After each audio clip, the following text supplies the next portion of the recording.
Olá, tudo bem? Você sabia que uma boca saudável reflete na saúde de todo o nosso organismo? Pois é, uma boa saúde bucal garante, por exemplo, uma boa mastigação, o que é fundamental para uma boa digestão dos alimentos.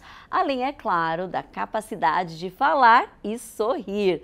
E para falar sobre esse assunto, eu recebo no programa de hoje o Dr. Paulo Puccini. Tudo bem, Dr. Paulo? Olá, Gisele, tudo bem? É um prazer estar aqui com você, viu? Nós que agradecemos. Também. Doutor, vamos começar conversando sobre como a saúde bucal afeta a nossa saúde em geral. Então, a saúde bucal é de suma importância para a saúde geral. Uma caminha junto à outra. Costumamos dizer que é pela boca que se entra tudo, né? Então é bom você cuidar da saúde bucal, escovando seus dentes, passando fio dental, indo regularmente ao seu profissional para verificar se tem algo ou não. Porque isso ele influencia em todo o organismo em geral, e isso pode fazer mal a outras situações médicas, e é o que nós não queremos, né? Perfeito, doutor. Bom, a pergunta que não pode calar, né? Qual que é a maneira ideal de cuidar da nossa saúde bucal, né? A gente escuta sempre, escova os dentes, fio dental, mas é claro que é melhor ouvir de um profissional. Então, o protocolo que eu sempre usei em minha vida toda, há mais de 30 anos eu faço isso, é que ao acordar escovemos nossos dentes e façamos as nossas refeições. Mas eu sempre indico que depois de cada refeição você possa fazer a escovação, o uso do fio, a escovação dos dentes e da língua. É importante falar sobre isso, porque a língua é onde realmente é um tapete e que acumula muito alimento. Então eu sempre preconizo, ao acordar, escovar os dentes, e após o café da manhã também escovar os dentes, e após toda a refeição. Os alimentos, eles estão na cavidade bucal e eles entram numa fase de, vou falar uma palavra, né, indigesta, putrefação, em 7 minutos. Então o ideal é que logo após o seu alimento, enfim, você já vá nesse período escovar seus dentes, né? Eu sempre preconizo isso. Durante o dia, sempre após os alimentos, né?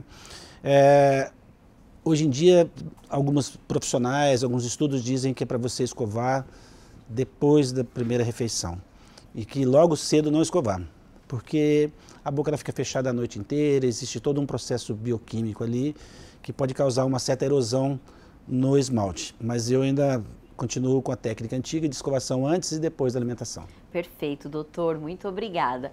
Bom, e já que a gente está falando sobre os cuidados com a saúde bucal, desde pequenas as crianças precisam se habituar a escovar os dentes pelo menos 3 vezes ao dia. O ideal é que elas entendam que isso é necessário, saudável e pode até ser divertido. A repórter Fernanda Santos foi conferir uma atividade com crianças da educação infantil sobre os cuidados para garantir um sorriso bonitão. Vamos acompanhar? Oi, Fê!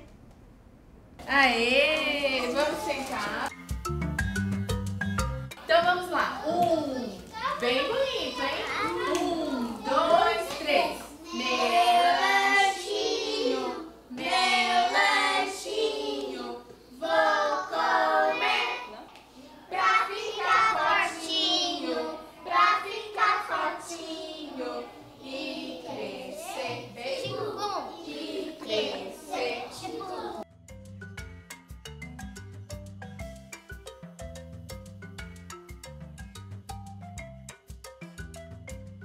Durante a infância e adolescência, a gente aprende a fazer diversas atividades, né? Como, por exemplo, arrumar a cama, ajudar o papai e a mamãe em atividades domésticas, aprender a hora de fazer aquela atividade escolar, ou também, saber a hora de comer, como essa criançada está fazendo agora.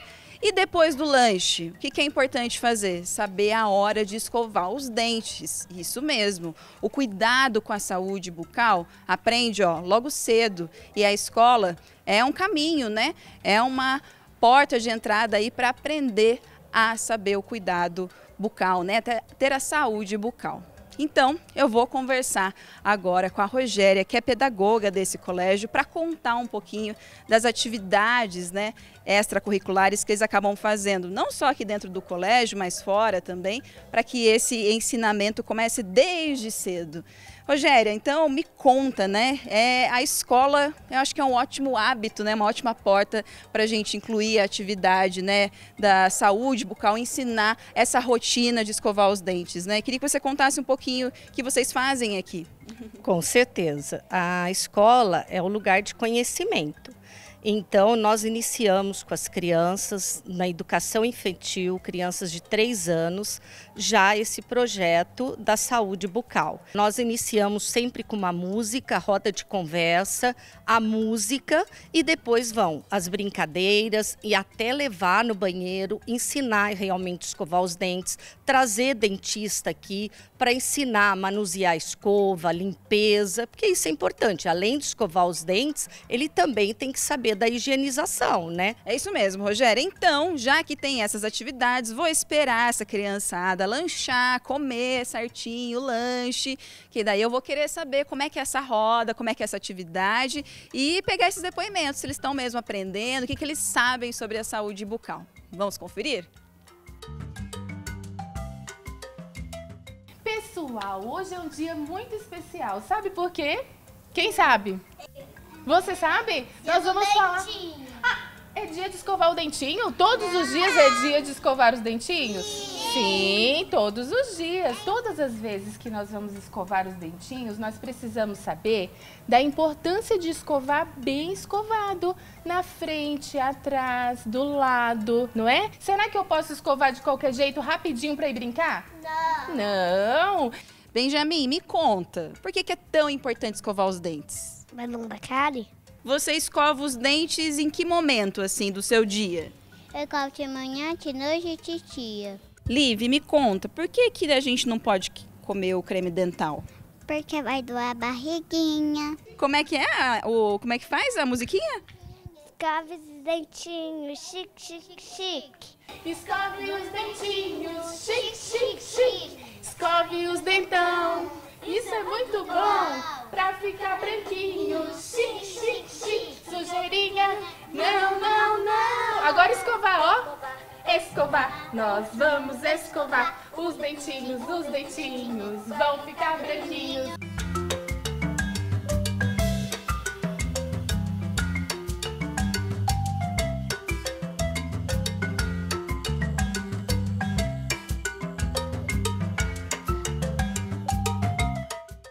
Muito obrigada, Fê.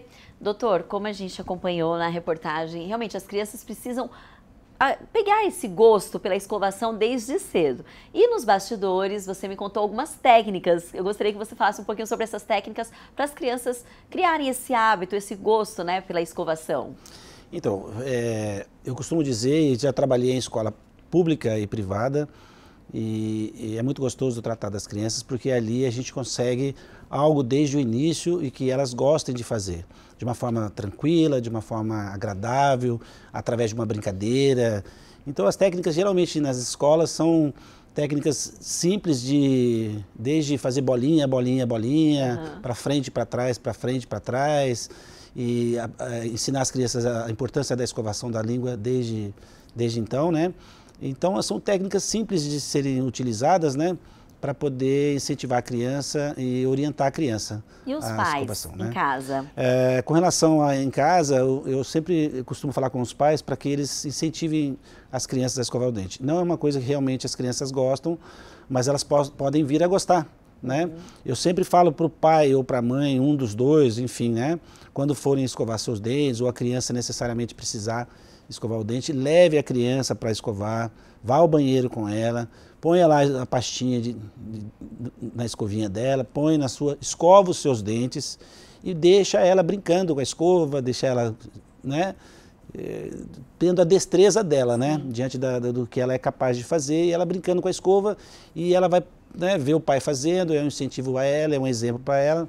No entanto, após isso, aí o pai e a mãe vai lá e dá uma pincelada, dá uma melhorada, e a criança naturalmente deixa. Sim, e cria também uma memória afetiva, né? Uma memória afetiva, falar. Isso é super importante. Doutor, agora os bebês. Bebês que ainda não estão com os dentinhos, mas é importante também cuidar da higiene bucal dos bebês. Como que isso deve ser realizado ali pelos pais? Então, é uma coisa muito simples. Eu só indico para os pacientes, ou quem tem bebê, né, os os pais que têm bebês, para que pegue um algodãozinho, pegue uma gazezinha, embeba ela em soro fisiológico e limpe a gengivinha dela com cuidado, enfim, ela vai gostar, ela é uma brincadeira, ela vai se habituar e não tem muito mistério, isso é necessário fazer desde pequeno, porque realmente pode acumular placa através do leite, enfim, da papinha, e essas coisas são importantes também para serem feitas, muito importantes. Sim, e eu imagino que a cárie de mamadeira, que é muito falada aí na infância, na primeira infância, surge justamente por conta da falta desse cuidado. Então... Sim,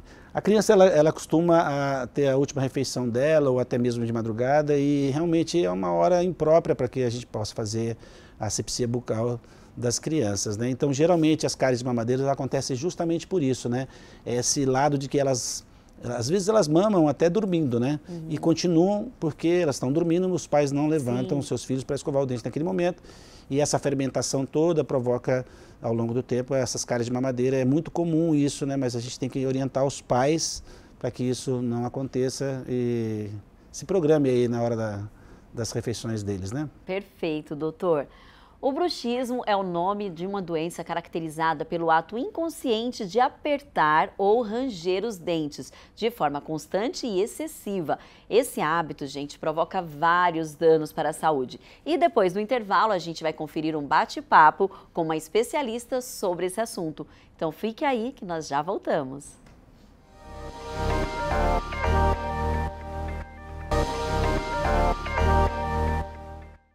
Estamos de volta, saúde bucal é tema do De Bem com Você de hoje. Você está cuidando direitinho do seu sorriso? Entre os problemas de saúde que precisam da ajuda de um dentista está o bruxismo. E a repórter Vanessa Nascimento foi conversar com uma especialista sobre esse assunto. Oi, Van! Oi, Gi, muito bom estar com você em mais um De Bem com Você, falando sobre tratamentos odontológicos, né? E ainda sobre isso tem a questão do bruxismo. A gente vai saber o que é o bruxismo com a doutora Marta, que está aqui com a gente. Doutora, o que é o bruxismo? O bruxismo, por muito tempo, foi considerado assim um problema que seria uma disfunção temporomandibular. Como o nome é muito grande, a gente chama pela sigla, que é DTM, né? Então, hoje existe uma especialidade que é disfunção temporomandibular e dor orofacial. Agora, uma curiosidade, doutora, interrompendo a doutora, porque a gente fala assim, bruxismo, e lembra a questão de bruxa, então tem a ver isso ou não tem nada a ver? Por que esse nome? Então, porque antigamente era associado mesmo, se você for olhar a etimologia, né, assim, o que representava era o ranger dos dentes. Só que hoje já se sabe que bruxismo não é DTM, mas ele tem um potencial enorme de causar DTM, porque é uma força exagerada dada pela contração da musculatura mastigatória que trabalha no fechamento da boca.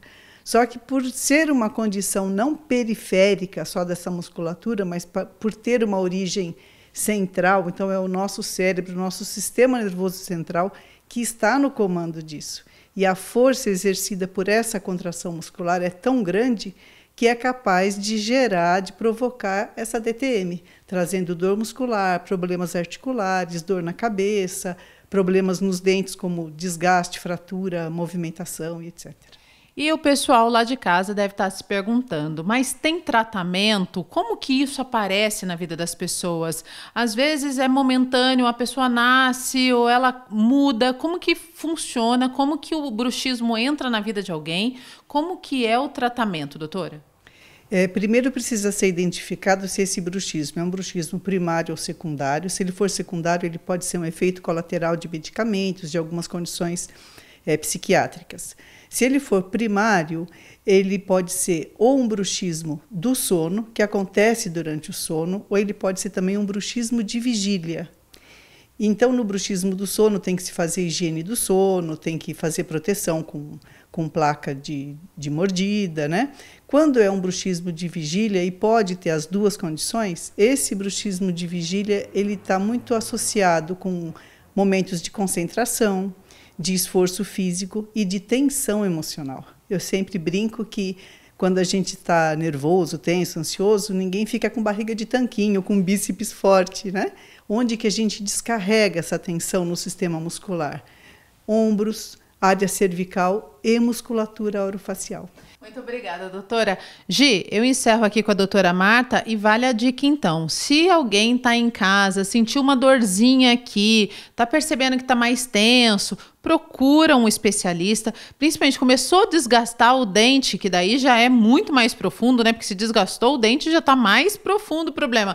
Procure o dentista o mais rápido possível. Até o próximo De Bem, Gi.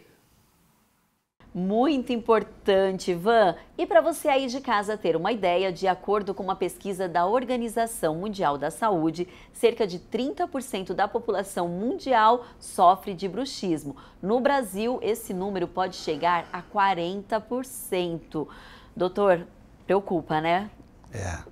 Preocupa bastante. Então, são pesquisas realmente fidedignas, né? Mas sabemos hoje que existem mais em termos de percentual após a pandemia. Segundo a Organização Mundial de Saúde, aumentou-se 40% em cima desses valores que você passou depois da pandemia. Principalmente então, depois da pandemia. Sim. E hoje o bruxismo é considerado uma doença crônica, né? Então, se existe um tratamento através da medicina e, sim, enfim, com toxina botulínica, que é um tratamento terapêutico, né? Que vai minimizar esse problema. Entendi. E além do tratamento, tá, com essa toxina, também tem as placas, né? Mas primeiro, antes da gente falar dos tratamentos, tem relação com o fator emocional? Sem dúvida nenhuma, é total. Total, porque ele é uma doença crônica psicossomática, né? É de origem do sistema nervoso central, que no sono transfere para o músculo responsável pela mastigação, para que ele faça esse tipo de movimento. Nós denominamos essa doença de distonia muscular orofacial.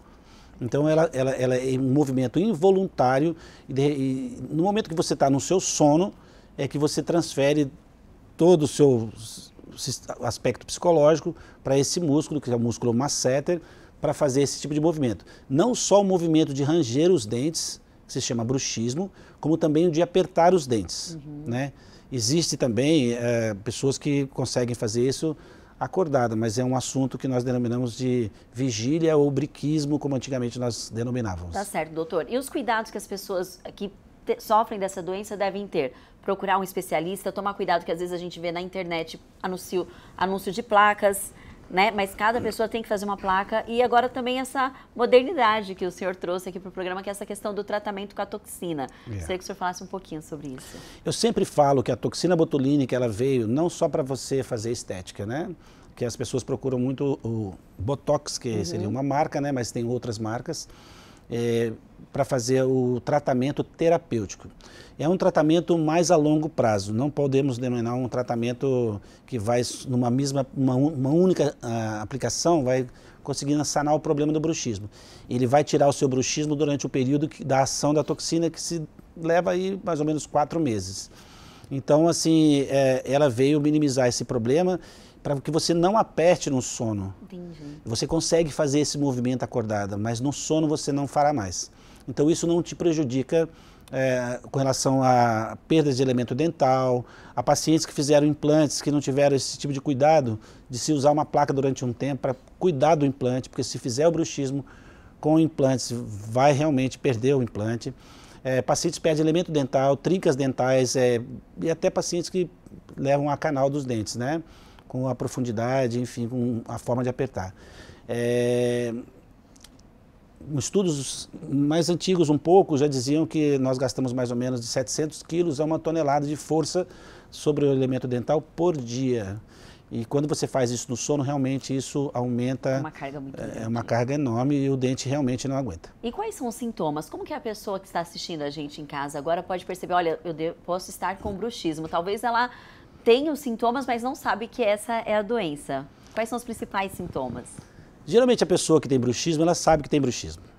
Ou alguém, um companheiro, um parceiro, um filho, enfim, alguém dentro de casa já disse a ela a respeito do ranger dos dentes, o barulho que faz nos dentes, enfim, ao apertar os dentes também existe isso. Mas pode causar dores? Isso as pessoas, pode causar sérios e diversos fatores, né?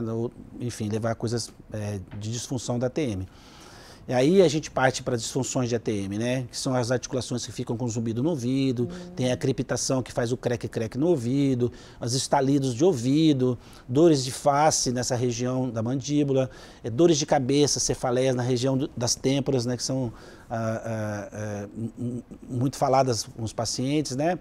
Dores no pescoço, na região do pescoço, no músculo esternocleidomastoide, na região do occipital, na região do trapézio e até ombro. Perfeito. Então, assim, fora que causa uma série de problemas articulares, que isso aí, se não for paralisado agora, a tendência é sempre piorar. Importante procurar a ajuda de um especialista, né? A gente Exatamente, sempre fala. Prevenir é muito melhor do que tratar, né, doutor? Bom, nós vamos agora para mais uma pausa e na volta a gente continua esse bate-papo super interessante sobre os cuidados com a saúde bucal. Então fica aí que nós já voltamos.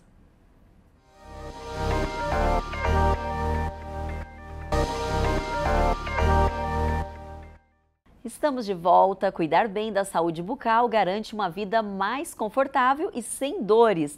Para deixar o sorriso sempre bonito e saudável, é importante criar uma rotina de procedimentos odontológicos preventivos e, claro, né, segui-la diariamente. Para falar sobre esses cuidados, eu recebo no programa de hoje o Dr. Paulo César Puccini. Doutor, antes do intervalo, nós conversamos um pouquinho sobre o bruxismo. Só que agora é importante a gente falar também, seguindo essa linha aí de cuidados bucais, né, higiene bucal, clareamento. Clareamento é um assunto que está em alta ultimamente e também as facetas. Quais os cuidados que as pessoas que estão em casa devem ter para realizar algum desses procedimentos? Então, Gisele, primeiramente eu queria só complementar o bloco anterior e dizer a você que a toxina botulínica ela veio ajudar. Ela é coadjuvante, é um tratamento terapêutico. Ela não vai tirar o seu bruxismo de uma forma definitiva, a não ser que seja feito há um tempo para que se tire isso da memória. Então, é tratamento terapêutico e coadjuvante associado ao uso de placas, enfim, ajustes de dente, que nós denominamos ajuste oclusal e essas coisas. Deixar bem claro isso, porque não é um tratamento definitivo, mas ele ajuda e auxilia você no dia a dia, né? Com relação ao clareamento e com relação também às facetas laminadas, seja ela em resinas de última geração ou não, ou seja, feito com porcelanas, né? A gente vai falar sobre isso, a diferença entre um e outro, mas o clareamento nada mais é do que deixar os dentes mais claros. Sim. É simples, né? Mas que você também tem que ter fazer um diagnóstico preciso, ver se realmente a pessoa vai ser aquilo que ela espera, que ela deseja algo quando chega no consultório, que fique bem claro, e isso é variável de pessoa para pessoa. Eu já atendi pacientes mais jovens que ficou claro e bom, mas deveras a paciente ela esperava que fosse, talvez ficasse mais, e as pessoas que realmente eu achava que talvez não clareasse tanto, e ela chegou a um tom bem mais do que desejávamos, né? Então, assim, o clareamento, ele é feito com material e é feito igualmente para todos. Então, ele é feito sobre a luz LED, não sobre o laser, mas se costuma se falar que é sobre laser, e também tem o clareamento caseiro, que é o que a gente pede para o paciente ir ao consultório, moldamos o paciente, fazemos uma plaquinha para ele vai usar uma quantidade X de dias para poder clarear, e a gente vai acompanhando isso dia a dia, conversando com ele, falando com ele retorna ao consultório depois de uma semana. Esse é o meu protocolo de sempre estar acompanhando, ligando para o paciente, e aí, tá tudo bem, como é que você está? Causa em alguns pacientes uma certa sensibilidade, mas eu tenho uma técnica que eu utilizo pastas específicas para poder dessensibilizar esse tipo de situação, e tem tido sucesso com isso. Os cuidados do clareamento, pós-clareamento, o que a gente fala é sempre evitar um pouco o café, o vinho, na verdade tudo que tem corante. Se você comer couve tem corante, algumas coisas, beterraba tem corante, são os corantes naturais e os artificiais também. A gente fala isso porque quando ele sai do consultório, os canalículos do dente, os canaizinhos que estão bem fininhos, com o clareamento eles aumentam o diâmetro, né? Então isso pode prejudicar o tratamento nesses 15 dias e um pouco após. Entendi. Então, doutor, assim, o resultado é bem legal, a gente tem que ter alguns cuidados para os pacientes que usam próteses na frente, nos dentes anteriores, o uso de resinas, as resinas elas vão ficar mais escuras após tratamento com clareamento, depois tem que se trocar a resina, mas pós-clareamento. avisar o paciente que ele vai passar uma fase do patinho feio ali com Sim. aquelas resinas e tal, mas tem que ter uma indicação adequada para tudo na vida. Claro, né? sempre é muito importante procurar um especialista, né? A gente está falando aqui. Isso sempre. E voltando agora para os cuidados da higiene bucal, já que você falou da pasta, que é uma específica quando o paciente passa por esse clareamento, existe uma variedade enorme no mercado. Como que nós podemos escolher? Quais fatores devem ser levados em consideração? Gisele, assim, talvez não compactue com os colegas profissionais, eu tenho um modo de pensar de tudo que eu já passei, mais de 30 anos de profissão, de que a pasta dental hoje no mercado, as empresas elas têm feito por excelência as pastas. Se você quiser uma pasta a mais excelente possível, são as pastas que são mais elaboradas, feitas para as crianças. As das crianças elas têm um cuidado maior, porque são crianças, então, mas todas as pastas elas são de qualidade muito boa, basicamente todas, né? Existem uma ou outra aí que são, enfim, você vai saber, mas as que tem no mercado são todas boas, assim como as escovas dentais, elas têm sido muito boas também. Sim. Mudou muito esse conceito, né, de usar uma escova dental muito dura, que não é apropriado. Mas tem várias escovas muito boas, de preferência macia, adequada ao tamanho da boca. Então tudo isso com o seu profissional, com jeitinho, ele vai te passando e vai te auxiliando nesse sentido. Perfeito, doutor. E o enxaguante bucal, ele também é importante, já que a gente falou sobre as pastas, porque gera bastante dúvidas. Existem os enxaguantes bucais, antigamente se usava mais com enxaguantes bucais alcoólicos, né? Hoje tirou-se um pouco e vem sem álcool também. Eu sempre friso da necessidade do uso de enxaguantes bucais, não por muito tempo, ou não muitas vezes durante o dia. Eu conheço pessoas que querem usar 3, 4 vezes ao dia. Esses enxaguantes usados em excesso, eles podem causar um manchamento do esmalte. Né? Existem enxaguantes bucais específicos, mas numa área para problemas gengivais, sangramento gengival, enfim, esses são outros tipos de enxaguantes. Agora, os específicos, esses que a gente tem no mercado, pode-se usar, mas não abusar. Tá certo, doutor. E para a gente concluir, quais os cuidados que as pessoas devem ter com os implantes, né? Que a gente não passou aqui pelos implantes bucais. O senhor trouxe um exemplo aqui de um implante? Eu trouxe um pequeno exemplo, né, do implante bucal. Enfim, na verdade, assim, os implantes são peças muito bem elaboradas, muito bem estudadas, e a tecnologia de muitas delas, muitos implantes, tem sido tecnologia de Fórmula 1, né, de peças de Fórmula 1. Na verdade, você vai inserir um pino no osso na falta do elemento dental, esse pino vai fazer a vez da raiz que ali supostamente já estava, e para que posteriormente você faça uma coroa em porcelana e que vai instalar nesse pino. É bom sempre atentar quando se vai fazer bruxismo, quando você vai fazer um implante, para que não tenha bruxismo, né? Porque senão o implante será um insucesso. Tá certo, doutor, perfeito. Bom, gente, no programa de hoje ficou bem claro que a saúde bucal é um dos pilares fundamentais para a manutenção do nosso bem-estar. Uma boa higiene oral vai muito além de um sorriso bonito. Ela está diretamente relacionada à saúde de todo o nosso corpo. Eu espero você no próximo programa, acompanhe a gente aí por meio das nossas redes sociais. Doutor Paulo, muito obrigada, muito esclarecedora essa entrevista. Eu que agradeço vocês, tá bom? Até uma próxima oportunidade. Amém. Então, até mais!